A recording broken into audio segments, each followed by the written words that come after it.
హరే కృష్ణ ఆత్మబంధువులకు నేను ఈరోజు ఒక అంటే థైరాయిడ్ మెయిన్ ప్రాబ్లమ్స్ ఉన్న వాళ్ళకు అంటే ఒక చిన్న చిట్కాతోటి మనం థైరాయిడ్ను కంట్రోల్ చేసుకోవచ్చు. అదేంటంటే గుమ్మడి గింజల యొక్క యూసేజ్.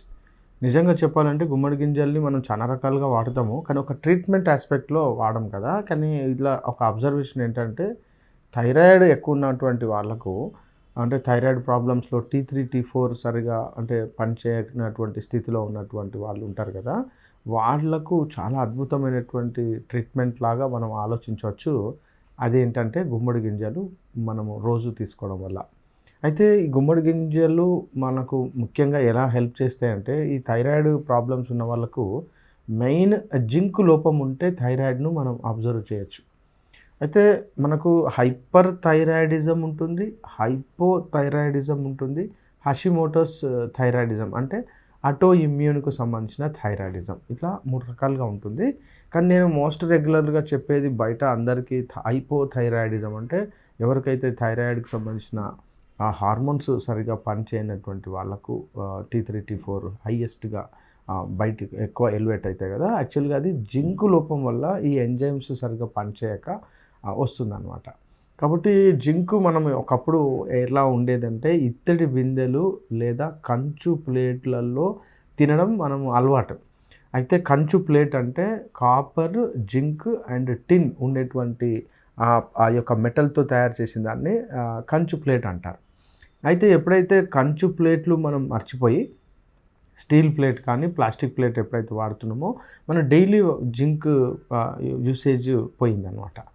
రెండవ ప్రాబ్లం ఏంటంటే ఇత్తడి బిందెలో నీళ్లు తాగేది కదండి. ఇప్పుడు ఇత్తడి బిందె నీళ్లు పోయి ప్లాస్టిక్ బబుల్స్ వచ్చినాయి. అందరికీ ఫిల్టర్స్ కానీ ఏది కానీ అన్నిట్లలో ప్లాస్టికే ఉంది. మైక్రో ప్లాస్టిక్స్ ఎట్లాగో పోతున్నాయి, కానీ యాక్చువల్గా మనకి జింక్ రావాలా. అయితే ఆ జింక్ కూడా లేకపోవడం వల్ల ఈ సమస్య మనకు థైరాయిడ్ ప్రాబ్లమ్స్ రావడం జరుగుతుంది. అయితే ఇక్కడ మనం ఆ జింక్ రోజువారీ యొక్క జింక్ను మనం కనుక రీప్లేస్ చేసుకోవడానికి రోజువారీ జింకులో ఒక 30 గ్రాముల ఏది గుమ్మడి గింజలు కనుక వాడగలిగితే మనకు 20% ఆఫ్ జింక్ అందడానికి అవకాశం ఉంది. కాబట్టి 20% అంటే 20% అంటే సరిపోను కంటే బెటర్. ఇంకా ఏదో వేరే రకమైనటువంటి ఇప్పుడు గుమ్మడి గింజల్ని తీసుకుంటూ ఇత్తడి బిందెలో నీళ్ళన్న తాగడము, లేదా కంచు ప్లేట్లో మనం రెగ్యులర్గా ఉన్న ఆహారాన్ని కనుక తీసుకుంటే మనకు కావాల్సిన జింక్ అందుతుందన్నమాట. సో ఈ యొక్క గుమ్మడి గింజలను ఏం చేసుకోవచ్చు అంటే పచ్చి గుమ్మడి గింజలు ఎప్పుడు తీసుకోవద్దండి. ఎందుకంటే అందులో ఫైటేట్స్ అని కొన్ని రకాల అంటే పదార్థాలు ఉంటాయి. ఫైటేట్స్ ఇవి ఏం చేస్తాయంటే బాడీలో ఉన్నటువంటి మిగతా ఏదైతే మినరల్స్ను అబ్జర్వ్ చేసుకుంటాయి అన్నమాట. కాబట్టి అప్పుడు మనకు ఎలక్ట్రోలైట్ ఇంబ్యాలెన్స్ వస్తుంది. కాబట్టి మనం పచ్చి గుమ్మడి గింజలు తినకుండా మనం ఏం చేయాలంటే కొంచెం దూరగా వేయించుకొని ఎప్పటికప్పుడు దగ్గర పెట్టుకొని ఒక పిడికెడు అంటే దాదాపు అంటే 10 to 30 గ్రామ్స్ వరకు డైలీ యూసేజ్లో మనం గుమ్మడి గింజల్ని కనుక రెగ్యులర్గా తీసుకుంటే ఒకటి వచ్చేసి మనం జింకే కాదండి, ఇందులో సెలీనియం ఉంది. ఈ సెలీనియం కూడా మనకు హాషిమోటోస్ థైరాయిడిజం అన్నాం కదా, ఆటో ఇమ్యూన్ డిసీజ్, దాంట్లో చాలా బాగా పనిచేస్తుంది. సెలీనియం లోపం వల్ల కూడా ఈ థైరాయిడ్ ఫ్లక్చుయేషన్స్ రావడానికి అవకాశం ఉంది. ఇంకా మెగ్నీషియం డైలీ యూసేజ్లో మెగ్నీషియం కూడా చాలా ఇంపార్టెంట్.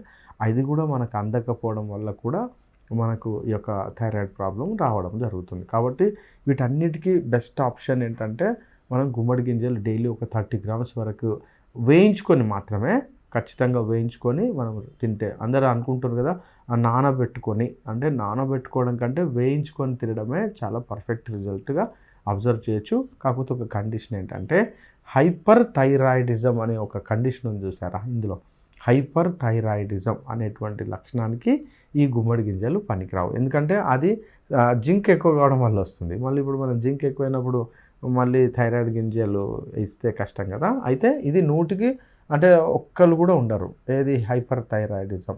సో ఇక అది చాలా రేర్ కాంబినేషన్లో ఉంటారు. అది డాక్టర్ గారు చెప్తారు, మీరు తెలుసుకోవచ్చు. హైపోథైరాయిడిజం అండ్ హాషిమోటో థైరాయిడిజంకు అద్భుతంగా పనిచేస్తాయి గుమ్మడి గింజలు. హరే కృష్ణ.